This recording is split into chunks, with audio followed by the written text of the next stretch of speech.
This is Why Am I a Mets Fan, a podcast hosted by Samantha Croston and Ashley Wenskoski.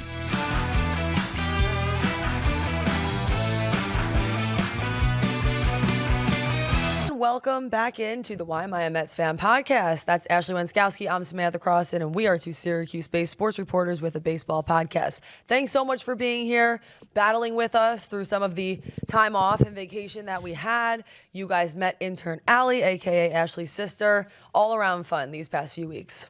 All around fun. Yes, thank you all so much for your warm welcome, a warm reception to intern Allie on the podcast. I mean, she is my sister, so I'm a little biased, but I have to say, I think she did a great job. Wonderful. We had a great little conversation about the trade deadline, and it was all in all wonderful. And yes, summer vacation season coming to a close, I do fear. So coming to a swift end. A swift end. So expect to see us in these seats. Yeah, I have to tell you guys a couple of confusing things that happened today. Ashley rolls up to CNY Central in a pickup truck. I thought that was my thing. It is your thing. The fact that both of us arrived to work today in pickup trucks, I don't know what that says about our sports department, but it's interesting. I'll tell you Pretty that. cool. I will say, if you stacked up, I said this today, your decoration just fell a little bit, but that's okay. He's just going to sulk today. Yeah. If he's feeling the way that the Mets may be feeling, considering what happened over the weekend. Right. If you actually looked at every department in our news station here in Syracuse, New York, and you were ranking the departments by who has the coolest cars, mind you, our department is two people. It's me and her and our interns. But generally speaking, we have a Dodge Ram pickup truck and a what kind of convertible? Chrysler Sebring. It's really not that cool, but the top comes off of it. So it's pretty old and like retro, not very new, but you know what? Speak for yourself. I love that car. Mine's old too. Anyway, just saying, I think we'd rank pretty high on the list. We would, but also like the deeper part of that story is I rolled up in a pickup truck for a few reasons today. It's my father's. My car needed a few more minutes in the shop. Let's just not get into all that. What we will get into is how I rolled up in it and someone saw me, but I didn't see them. You got a report that I rolled up in a pickup truck. I didn't even tell you. I think it was jarring for some people. Like, if it's not you rolling up late in a blue convertible, how can we know if it's you or not? I don't really fit the billing of a pickup truck. This is not the image that conjures up when you think who's driving the pickup truck. You know what I mean? Not me. Oh my God, that's so funny. Anyway. Hoping the best for your car. Feel like she spends quite a few minutes in the shop, I'm not gonna lie. She's an older fellow. She's making it work, you know? Well, we're hoping for the best for her. Those cars are important to us. Anyway, talking about the Mets a little bit. Ashley was actually at Citi Field for one of the games, one of the good ones, but they weren't all good. So we'll get to you and your experience in a moment. But first, let's talk about the situation currently. The Mets are 63-49. They are half a game back from the Phillies for first place in the NL East. That's kind of been one of those things that's rotating continually. Friday, the Mets lost 4-3 in extras. Damn. That deflated me. I was watching that at home on Long Island, trying to get some people who aren't even into baseball. Right. Imagine that being your intro. Who's watching a game ever again? Yeah, tough. Friday was a tough one. Obviously, we'll get into the other two games this weekend, which were blowouts in either direction. But Friday was a tough pill to swallow, especially when you're the Mets and you have been so hard pressed to come by, starting pitching outings that give you a chance to win the game. David Peterson was not perfect, but he gave up 2 earned runs in 6 innings. It's a quality start. It keeps you in the game. Should give you a good chance to win the game. Unfortunately, they did not. The Mets rallied late to tie it, which you like to see. They fell down 3-0 to the Giants and then tied it late. Alonso hit a home run. He had a sac fly. And then, you know what? If you can't score the ghost runner, that's going to come back to bite you. They got the ghost runner in right now. If you can't score when you start your inning with a guy standing on second base, I don't know what to tell you. Old friend Dom Smith, he brought the run around for the Giants in the top of the 10th. Mets can't score in the bottom of the 10th. Good night. That's it. I have to say, I really am a big proponent of starting with a ghost runner. I think that's been great for baseball. But it is a little bit tough because you feel a little bit more pressure and you kind of know that if you don't get that runner in, generally speaking, I feel like the game is over. Like, it's tough to come back from that. You know what I mean? Yeah, I'm actually a little bit of a traditionalist. I sort of hate the ghost runner. And I know that I know the purpose of it. I know that the games go so much quicker now in extras because of the ghost runner. And I know that people like that. However, based on what you just said, if you don't get the ghost runner in, you're kind of cooked because the other team probably will. Yeah. would understand anyone who said that they, generally speaking, do have an issue with it. It is sort of tough because I feel like all you need is a double or maybe even a single, depending on where the ball goes, and that could score the run. Right. But, you know, it is what it is. I think that it speeds the game up. Obviously, in this instance, it was a bummer. Diaz gave up the run, I believe. Yeah. But I have to say, even for Diaz, leaving that, I actually thought he did a decent job. You know, it was just a matter of, hey, it's extras. What are you going to do? Right. It was a gut punch because I felt like they had come back. They had done a good job to tie the score. And I don't know, I felt like last year, a lot of the times you were seeing them on the winning side of an extra innings game. I thought it could have been one of those things where the Mets are right now in this weird time where some of the games you're feeling like, wow, they're one of the best teams in baseball. Other nights you're feeling like they're mediocre. And this was one of those times where I felt like they could have really stuck it to the haters. It just didn't work out that way. It is what it is. It was a mediocre weekend all around. Kind of, yeah. In Metsland. Yeah, I'm not going to lie. Saturday, so again, this is where you're kind of seeing the high highs and the low lows. Saturday, the Mets won 12-6. Crazy outbursts from everyone. And it shows you, hey, when the Mets are performing as well as they possibly can, these are the results. Nimmo was 3 for 4. Lindor was 3 for 4. Alonso was 2 for 4. Is anyone seeing a pattern here? Like when these guys play well, right? Yeah, no, definitely. Saturday was the game I was at. It was a tremendous time. I was up in the rafters. I was loving watching all of this. I was sipping on. All right, sidebar for a minute. Here we go. I have to talk about it. Here we go. Why is my drink at Citi Field? I had a similar rant about this last year during my game, but things have gotten even worse. It gets to a point with the pricing, and I feel like we're at the point. My drink was $29. $29. Did you get in one of the cups or no? Yeah, but I didn't even want that. I just wanted whatever the little mixed drink. I didn't even know I was signing up for a cup. I don't know. They give it to me one thing or another. It's $29. It's a lot for $30 for drink at Citi Field. Like, I'm not gonna lie, that's a lot. $30. I mean, I understand New York City. We gotta pay Juan economy. Soto, but Jesus Christ. Yeah, that for just the average American, for the average broadcaster. Oh my God. For the average struggling girl in Syracuse, New York, it's a lot. Like, listen, $18, $19. I don't know what I feel okay with, but $29 is not it. I would say once you're hitting the 20 mark, and I'll be honest, once there's a 2, we're pretty spoiled. Like, you gotta understand. We're in Syracuse. Yeah. I could buy a round for everybody in this building and it'd be less than $100. Like, it's different than it would be in New York City.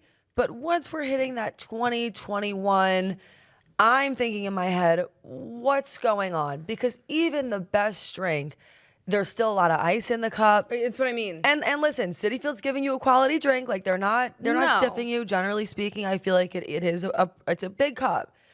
It's not $29 big. I'm with you on that. $29 was a lot. Anyways, I was sipping my $29 drink, and the Mets were having a tremendous time. What was the drink? It was just like a hard, like, you know, they have those like signature cocktails or whatever. It was like a cucumber, little lemonade mint situation. I mean, at least it sounds really good. It was refreshing, but I lit $30 on fire. Anyways, moving forward. Also, we'll never see again. I'll never see the $30 again. Not to mention, the tickets were a gift. Okay, somebody actually gifted my sister the tickets, and she brought me with her. And so then I'm going over in my brain how, like, you can't even. Like, I didn't even pay for the tickets, and it still costs you, like, over $100 to go to the game at Citi Field. I guess it doesn't have to, and I know people in the comments are going to be like, blah, blah, blah, you didn't have to. Okay, but, like, say you want to drink a $30 drink. No, you didn't have to drink a $30 drink, but you're taking the train. God forbid you go into the store, like, the, handkerchief they're selling is, like, $30. Yeah, like, no. I don't know. It's an expensive place. That's all I have to say. Go into the store. All that to say is Saturday was tremendous. Everybody had a hit besides Mauricio. The lineup was clicking. Honestly, I was worried at first because Senga honestly really didn't have it. Senga goes out there, not great. 4 innings pitched, 4 earned runs. They yank him quickly. But then the bullpen locked it down, and more importantly, they started hitting. So Saturday was really just a great example of what this team can do when they all click and all put it together offensively. I don't expect you to score 12 runs a night. But when Nimmo has 3 hits, when Lindor has 3 hits, when Alonso has a home run, you know what I mean? You see what they can do when they all click together. And it's not even just what they can do. I also think it's what they are able to overcome. Right. Like, on their best day, even if Senga doesn't have a great start, they're able to score 12 runs. They're able to win games. Yeah. It's just a matter of putting those two things together. Sunday, the Mets lose 12-4. Speaking of nothing being put together and it's all a mess. This is where I get upset. It was tied with the most runs that the Mets have allowed all season. I think the problems here begin and end with Frankie Montas. It is high time to go on a Frankie Montas rant. Frankie Montas, I mean, you want to talk about not giving them a chance to win the game. He goes out there, he gets through 4 innings, like barely. Like I was driving back up to Syracuse Sunday, so I was listening to this on the radio. Howie Rose and Keith Rad, friend of the program, very talented. I'm listening to this on the radio, and honestly, Howie and Keith were quite harsh on old friend Frankie Montas. They were ripping him, and I was like, you know what? They should be. Not only does he give up 7 runs, he like barely can get through 4th inning. Like he's out there in the 4th inning, and Howie's like, I don't know how much gas he's got left in the tank. Like Howie, the game just started. What are you talking about? 4 innings. My goodness gracious. Oh my God. Yeah, not great. 7 earned runs, 2 walks, 3 strikeouts, 7 hits, just on and on and on. This was a game I felt like was doomed from the jump. By the end of it, Luis Torrens is out there pitching. That is pretty much, that's how you know. You know how a lot of the times I feel like recently in this sports department we've been saying it comes to a point? Yeah. That's the point. No, the point is when Luis Torrens is on the pitcher's mound. Austin Warren was really good in long relief. He threw 4 scoreless, so that's like a lone bright spot if you're looking for one. Alvarez had a few hits. Lindor had a solo home run. Stanek is beginning to be a problem. That's going to be a little glossed over from yesterday because Montas was so bad. But then, I mean, they're already going to lose. It's like 8-1, and Stanek comes in and gives up 5 more earned runs in 2/3 of an inning. Like, talk about dumping gasoline on the fire. And you know what the shame of it all is?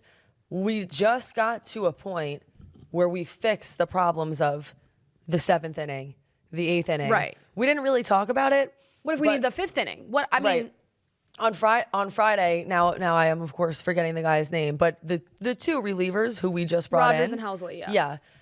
I mean, so far from what I've seen, I'm very happy. I'm very impressed. I'm liking what I'm seeing, and I really had a thought on Friday, leaving that game, thinking, you know what, this wasn't perfect. Obviously, the Mets lost the game. But wow, they are going to have a chance in these later months to be able to win a game down the stretch because I think that they have the bullpen pitching that they need to be able to lock it down. But now you're going to tell me that now there's a starting pitching problem? And this is where I start to get in my head. Should they have gotten a starting pitcher at the trade deadline? Because I kind of had a feeling I'd feel this way. Yeah. No, I think this brings us to our next point, which is I felt like, and in the trade deadline episode that I did with my sister, I was saying that I don't know, it's okay. Maybe it's okay, right? They really fortified the bullpen. If you can just get through, 6 innings a night, these starters get to that 7th, 8th, 9th. If they have one of the best bullpens in baseball, maybe bullpens do win championships, which is what everyone says. Okay, fine, good, great. Then this weekend, they show me that the starting pitching is not where it needs to be, which I think we knew, but I mean, it's amplified, right? They win 12-6 on Saturday, and Senga still had really not a great start. Senga is not pitching like a front of the line guy. Clay Holmes has been on decline lately. And then you have Frankie Montas, who isn't even serviceable. I am going to get into the Frankie Montas problem right now because I don't know what else they're waiting for in terms of moving on here, right? This rubber match on Sunday was basically over before it started. That is the difference between winning and losing a series for you, because Frankie Montas can't even keep you in the game. This is a big stat that, again, I heard Howie Rose and Keith Rad talking about on Sunday that nearly made my head rupture on I-81 North, okay? Since June 7th, 2 months ago, the Mets have not received a complete 6 innings from a starter not named David Peterson. No one has gone 6 innings. That's a quality start. That's gnarly. You can't get out of the 5th. What are we doing? I mean, they can't go 6 innings, and that was Clay Holmes 2 months ago in Colorado. So you want to do this whole talk about the best bullpen in baseball. I don't know how far that's going to get you if you are taxing the hell out of it every single night. Right. It's a catch-22 with it. It's like, obviously, Mets fans appreciate the fact that was for sure an issue and is now fixed. And by the way, it was Helsley who I was watching on Friday. Absolute heat from that guy. Was very, very excited by that. But to your point, there is only so much that these bullpen guys are going to be able to do. And if you are taxing them every night, I feel like that's how we end up getting into an issue where either A, you're not seeing their best starts or not starts, but you're not seeing them perform as well as they could, or B, even worse, they're getting injured. Right. Because they're pitching too much. I don't want to see either of those situations happen. The way to avoid that, I guess, is to have longer starts. But what are you going to do?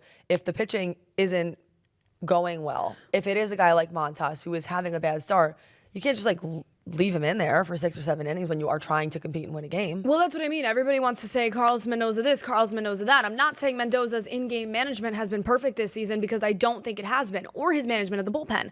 But I mean, at some point, like, what do you want the guy to do when he's calling up the bullpen every night in the 4th inning? Like, you only have so many options there, right? Sunday, he sees that Montas doesn't have it, that he's throwing batting practice as usual, and he tried to leave him out there. He threw him back out there for the 4th after it was already like 5 or 6 to 1, just to be like, all right, I mean, you know, give me another inning, and he couldn't do it. He couldn't get out of the 4th. Call to the bullpen, 4th inning. Like, Yep. or 5th inning. What are we doing? Too early to be making that call, quite honestly. That's what it comes down to. There is only so much that you can expect from your bullpen. So again, I am happy that is an issue that was solved, but you are going to start to see a little conundrum here, I think, where we need to figure out who exactly is staying in this rotation. Like, what do you think about Montas? Should he even still be around here? No. You cannot call yourself a competitive team that is trying to win a championship this season if you intend to have Frankie Montas out there for 2 more months. I can't do it. That's like 6, 7 more starts. I can't. It's not watchable, and it's an automatic loss. The Mets should look at their calendar when Frankie Montas is slated to start and just put L over the day before it even begins. Let me take you through the Frankie Montas timeline, the Frankie Montas hellscape that we've been living in, okay? The Mets obviously signed him in December. 2 years, $34 million, mutual option for next season. You can bet your bottom dollar that Frankie will be picking that up. That means he's getting paid, obviously, $17 million to suck this year. He shows up to spring training like half out of shape. He gets hurt like a week into pitchers and catchers, and he's been awful. He's a 6.68 ERA. Awful. Hurt for like half of the year. Obviously, he's going to opt into that option next year, because why wouldn't he want 17 more million to be terrible? David Stearns, we've talked about a lot, has had some real, I guess, finds off the scrap heap, however you want to put it. He's turned relievers into starters. Clay Holmes, he's seems like resurrected the careers of some guys, the Mets pitching lab, all that to say. Frankie Montas has been the failure. I am ready to say that. I don't want to see anymore. I mean, Jose Quintana was out there for available for the change in my pocket, and we didn't want him. He was going to be worse than Montas. Yeah, it does make you think about Quintana at this time, doesn't it? It does. I think, to your point, David Stearns has made quite a few good decisions. Yeah, this is tough, man. I mean, we even saw him when he was, pitching for the Syracuse Mets, and never once was, I think, that was even worse. That was honestly even worse. There were signs. The signs were there the whole time, y'all. Like, no one needed to wait this long to see how this was all going to go. And I think he had maybe a couple of quality starts in there where people thought, all right, okay, let's keep him in there. At this point, I, like you, am ready and eager and waiting to go in a different direction. I would like to see other things happen at this point. I would like to take a chance on somebody else. Yeah, and Carlos Mendoza sounded like it too. Post-game Sunday, I mean, he kind of sounded like he's seen quite enough of Montas. And I mean, do you blame him? He pretty much sidestepped a question about whether or not he stays in the rotation. Of course, I don't know if this will happen, but, they like to throw shoulder impingements around. Seems like Frankie Montas could be in need of a shoulder impingement. The Mets talked today when they spoke to the media and basically said that Montas will, in fact, be making his next start, which is scheduled for Saturday in Milwaukee. But they might use an opener ahead of him, which I don't even understand. Usually the opener goes like 1 inning, maybe 2. How does that help him? He's scared of the first inning? Like, right. What does that do for me? I'm really not sure. I don't know if that's a mental thing or whatever, but I'm thinking in my head for Montas, like, damn, that's a lot of pressure, dude. Like, you are going to have to really go out there and perform, and it's probably going to have to be that way for the next few starts for anyone to feel comfortable with you. But I don't see why we're not looking at the options that we have on the Syracuse Mets. It's time for that. With the way, I mean, especially like Brandon Sproat and the way that he's been performing, why not just give a guy a shot at this point? Well, really, who cares? That's what I mean. Bottom line, all this ranting and raving, the Mets need someone who can take the ball every 5 days that gives them a better chance to win than Frankie Montas. Now, they didn't get that at the trade deadline. That ship has sailed, left the harbor, absolutely gone. So that means it's internal. And to me, obviously, Brandon Sproat and Nolan McLean are like flashing, sirens that those are your 2 best options. Stearns today, again, said something. He was to SNY. He was like, oh, they're close, whatever. They called up Dom Hamill, number 27 prospect, who's been down in Syracuse here for a while. Hamill has a 4.73 ERA in 53 innings this year, so I don't really know what you want to say about that. Yeah, but that's curious. To me, it's like, why are we throwing everything at the problem but what could possibly be the solution? Now, I will tell you, Thanks. I will tell you the reason for that could be service time. I saw a little thing that said they may wait until after August 15th because that is when Sproat and McLean are past like losing their rookie eligibility. Service time, team control, all of that is a factor in these things. But like at some point here, I guess that's one more start because it's August 4th, so I shouldn't be ranting and raving about that. But at some point here, like you have to operate like a big market team. This isn't Milwaukee. You need to call up Brandon Sproat or Nolan McLean because you don't want to punt in Saturday's game when Frankie Montas is pitching. Yeah, I love your hate right now. No, I honestly agree, and I think we're at the point in the season, right, where we just said at the beginning of this episode that right now they are competing for the NL East.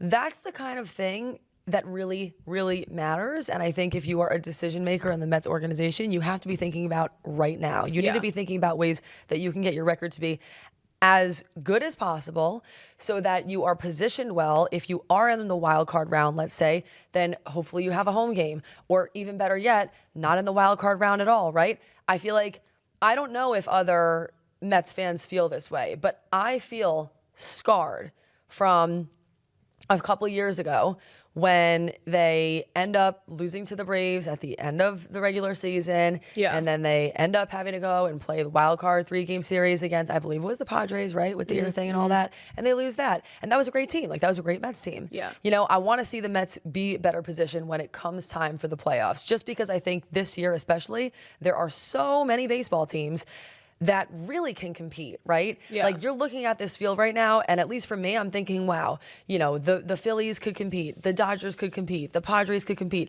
on and on and on.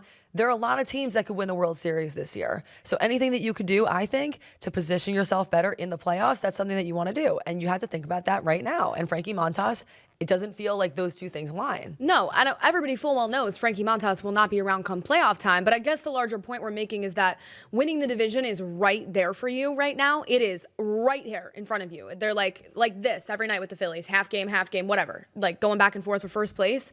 When it's right there in front of you, I guess you should be making every move that you can make to ensure that that happens, right? You took decisive action on the bullpen problem at the deadline. Now it's time to take decisive action on this starting rotation problem, because it's not just Montas. I mean, it's Montas, but it's depth from all of your starters. When you have two guys sitting in AAA that David Stearns says time and time again, you know, Sproat and McLean are a big part of our future plans, feels like the future is here. And my point, yes, I agree. That is the larger point, is we need to be thinking about those things now. But also, truly, what do you have to lose besides one game? Like, let's just say that you did bring up Brandon Sproat and he absolutely blew it. Total clunker. Yeah. Like, it wouldn't be any worse than a 12-6 loss. It would just be the same thing. So you're right. Things can't really get worse. Change doesn't happen unless change happens. That's kind of the vibe I'm going for right now. Yeah. I think it's time for a change just to see what happens, because it just can't get any worse than a loss, which is what we're already getting from Frankie Montas. Give the guy a couple chances, see how he does, you know? I agree completely. And I think it'll be interesting to see if, I guess we won't know through next weekend if Montas has another clunker, but it'll be interesting to see this week or two how that pans out. Hey, switching gears, speaking of good pitching, how about Edwin Diaz, baby? Named the NL reliever of the month for July. 10 appearances, 11 innings pitched, 0 ERA, 18 strikeouts. Scoreless. 7 saves. Zippo. Zilcho, but in a positive way. I mean, yeah, a rare positive Zilcho. Everybody just remember and timestamp that, because that doesn't normally happen. He now has the MLB record for the award since it was established in 2005. He's just so great. Edwin's just great, man. It's time that we open a conversation about Edwin Diaz potentially being on a Hall of Fame path. Let's open a conversation. I'm Let's ready open a to- dialogue. Let's start a dialogue. I'm ready. Yeah, he's been fantastic. Obviously, scoreless July. Obviously, he gave up a run the other day. That was already August, but he's been so good, so locked down. Every closer's going to have their moments. It's really been the Edwin of old this year, and that's nothing but good news for the Mets. Not to mention, now that they do have a stronger bullpen, it makes me feel even better about Edwin Diaz's chances to be successful. I think we know good old Edwin well enough by now to know that for him, the circumstances are everything. He's honestly not really an eighth inning guy. He's honestly not really an extra innings guy. Nothing but a ninth honestly, inning guy. He's honestly not really, like, he doesn't want to come in if there are already runners on the bases. He's not really the kind of guy that's going to look around and throw somebody out if they're stealing. He is just a focus on the batters in the ninth inning kind of guy. Yeah. But he can potentially be that guy now because they have the right people to set him up to succeed. And that's what I want to see. I just want to see Edwin Diaz succeed, you know? I agree. Definitely some pressure off of Edwin to not come in those, like on situations that aren't preferable to him, right? Yeah. Not really interested in the high pressure situation unless he puts himself in it, of course. That's different. Right. Then That's it's his always own different. fault. That's Yeah. right. One other thing we wanted to point out, Syracuse Mets are hot right now, have won 12 of 13 games. They won 6 straight the series to start the second half, and they are in first place in the International League. They are doing an incredible, incredible job. And I'm sure that many of you who are listening know this, but the way they do it in AAA is a little bit different. There's first half standings and second half standings, and they do the playoffs based off of where you fall in either of those standings. Yeah, it's pretty interesting. Basically, minor league baseball now, the first place champion plays the second place champion at the end of the season, and that is like your championship series. The Syracuse Mets, playoffs would be fun around here. The Syracuse Mets have not been in the playoffs in quite a bit of time. I think it's going on a decade. So, of course, that would be fun for us down here in Syracuse, but also, I don't know, just it's fun for those guys, right? They're playing well. They're getting some momentum behind them. And it's an interesting case study about how a team can just be totally different in the second half. It really is bizarre, and I think it shows just a larger point about baseball in general. Up next for the New York Mets, they're going to host Cleveland for 3, then they're going to head to the Brewers, and then they're going to come back to host the Braves and the Mariners. Man, I feel like I haven't heard about the Braves in a while. We don't even really talk about them anymore. That's a good thing. It means they're not on our minds as much. It's a good thing. Something curious to me was the trade deadline or lack thereof for the Atlanta Braves. Like, why didn't the Braves sell at the deadline? Does anybody want to tell me? I'm not talking about like mortgage the whole operation. Yep. But like, why didn't the Braves try to bolster their farm system and maybe just getting some younger pieces? They're not going anywhere. It's dead in Braves land. Yeah. That was strange to me. Couple of curious things. Maybe that's a question we can leave you all with. Who did you think were the top 3 winners from the trade deadline and the top 3 losers? I'd really like to know everyone's answers to that. Anyway, beyond that, just wanted to say be sure to like, comment, and most importantly, subscribe. Thank you all so much, as always, for being here. Any final thoughts before we get out of here? Final thoughts, you just mentioned the schedule. Yeah, the Mets host Cleveland. I looked at the September schedule for the New York Mets. Real gauntlet. All I'm saying is it benefits this team now to stack wins. You don't want to lose 2 out of 3 to the Giants just because. You need to stack wins in August because if you're a Mets fan, take a look at that September schedule. Tell me what you think. My final thought, if the Mets have been decisive all year and that's worked for them, be decisive now. To quote my dad, make a decision and make it right. Thank you so much, everybody, for being here. We'll see you back here when the next big thing happens.